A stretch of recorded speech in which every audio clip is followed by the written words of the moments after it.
you are a longtime viewer of Upfront, then you are probably used to seeing my next guest argue his way through some pretty tough interviews in this very studio. Mehdi Hasan is a man who knows how to win an argument. He was the first host of Upfront and Head to Head here on Al Jazera English, and he's now the host of the Mehdi Hasan Show on MSNBC and on Peacock here in the United States. He's also an author.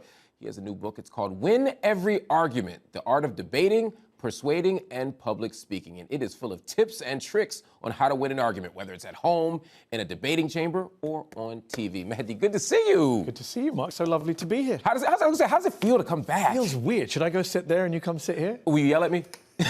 No yelling, but we'll argue. Intensely. Intensely. No, it's good to be here. Thanks for having me. It's so much fun. No, it's great also to talk about this book. I've read it and closely, and I was persuaded in certain ways. Why'd you write it now? I wrote it now. Well, the short answer is there was a pandemic, so I started writing.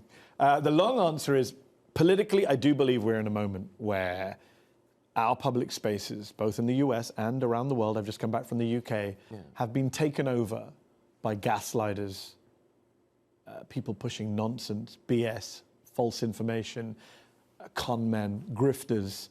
And I believe that we need to retake our public square. We need to retake discourse. Democracy cannot survive if we can't have good faith disagreements. And unfortunately, we have too many bad faith disagreements these days. So I looked around, I saw what was going on. I said, look, I want to help people. I want to equip people with the rhetorical skills they need to push back against this nonsense. So I found all the tips persuasive. I was convinced by all of them. These will work.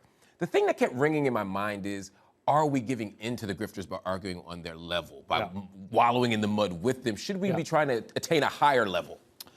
Yes and no. So in an ideal world, of course, we should be attaining a higher level. I have my own rules, and I say, you know what? I have a hygiene test. I won't have an election denier on the show. It means I can't interview a lot of Republican politicians who I might want to interview, but I don't want to give a platform to people who say Joe Biden isn't the president. I don't want to give a platform to climate change deniers, Holocaust deniers. I'll argue with anyone. People who know me know I love arguing. But I have to draw a line somewhere. I won't argue reality. I'm not going to argue up is down, hot is cold, black is white. I'm not going to argue with conspiracy theories. You're right. I won't wallow in the mud with certain people. With others, yes.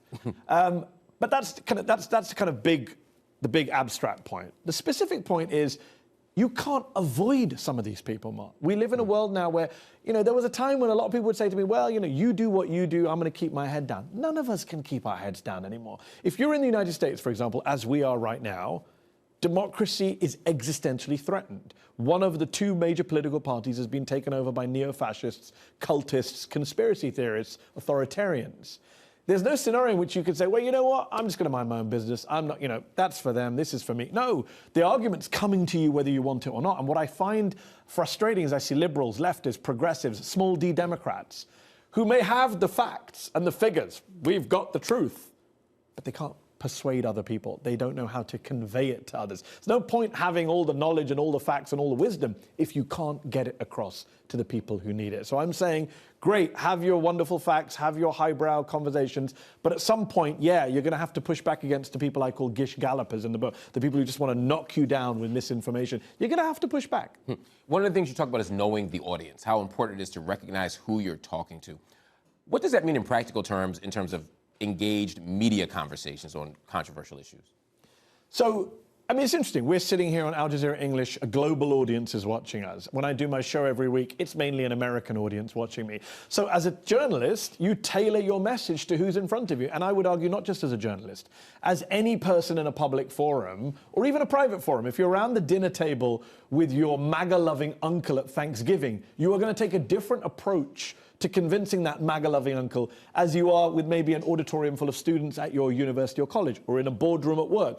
I'm not saying be two-faced. I'm saying say the same thing you want to say, make the same argument, have the same beliefs and principles, but tailor them to who is in front of you. Know who your audience. So for example, if I'm dealing with an American audience and I'm talking about Afghanistan, right? I'm going to talk to that American, and I want to make the case that the Afghan war was wrong and Joe Biden was right to pull out, which I did on my show. Yes. I'm going to make the case along the lines of, this cost the American public a great deal of blood and treasure.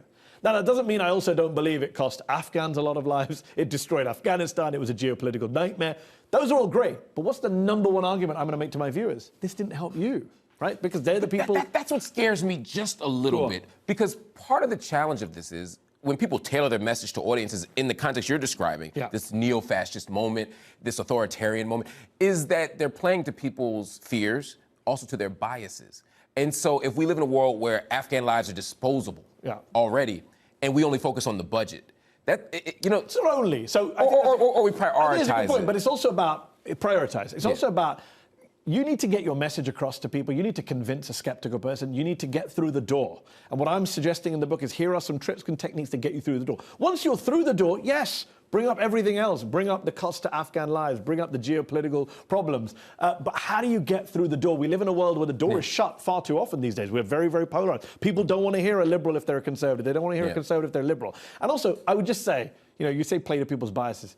That's the world we live in, Mark. This is a very practical book. It's not written for kind of ancient Greece utopian debate chambers. It's written for the real world. And I say in the real world, people are biased. People are afraid. People do feel their way towards a conclusion. They don't rationally think their way towards a conclusion. That's who I'm dealing with. Well, that's how I have to adapt.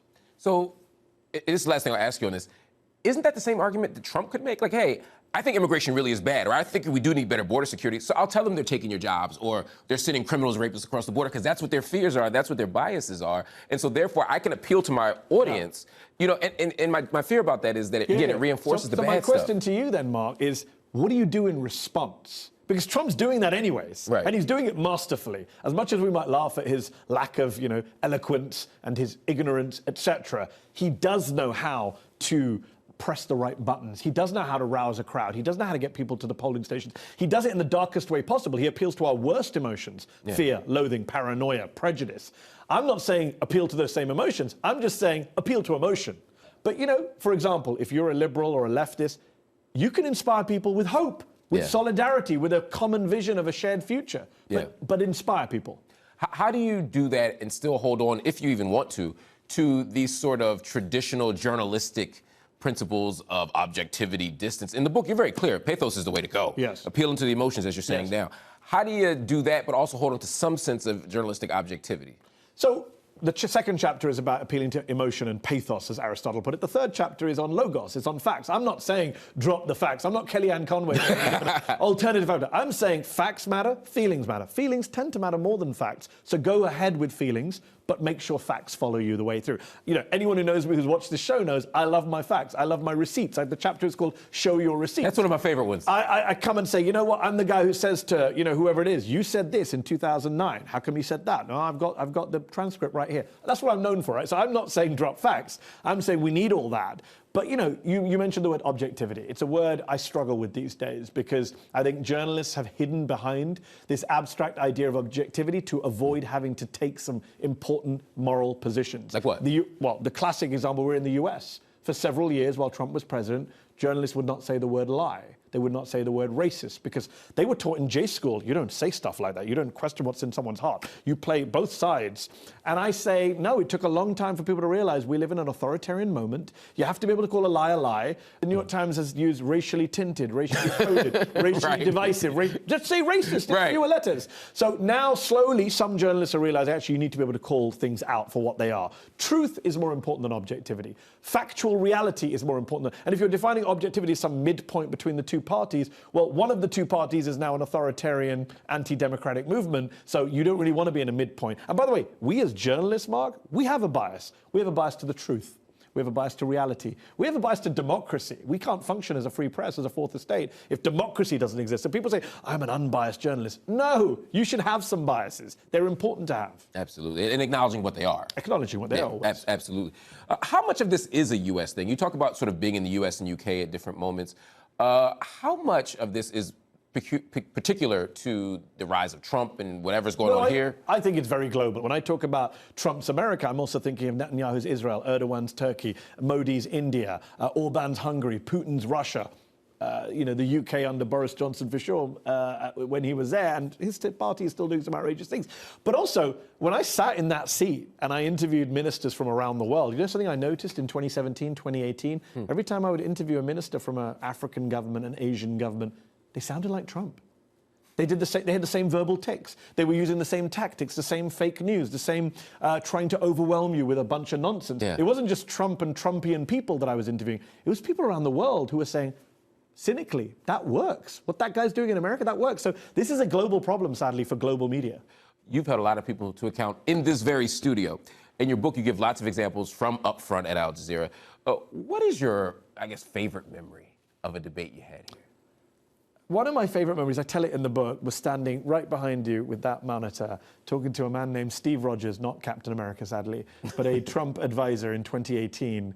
And he was doing the Gish Gallop, what I say in the book. He was trying to just throw lots of nonsense and use up the time and make you move on. And what I say in the book is you need to do 3 things to stop that. You need to pick your battle, you need to not budge, and you need to call it out. Because he wanted to avoid the discussion whether Trump had lied about 6 steel mills. And I kept just sticking to that, picked my battle. I didn't budge. I said, no, talk to me about 6 steel mills. And he wanted to move on. At one point he said, just move on. I said, nope. And I called it out. I said, you want me to move on because you know it's a lie. I'm never going to say it's a lie. Okay, well, where are the 6 steel mills? That was me saying, everyone's got their own way of trying to take these people on. It's very hard to take these people on.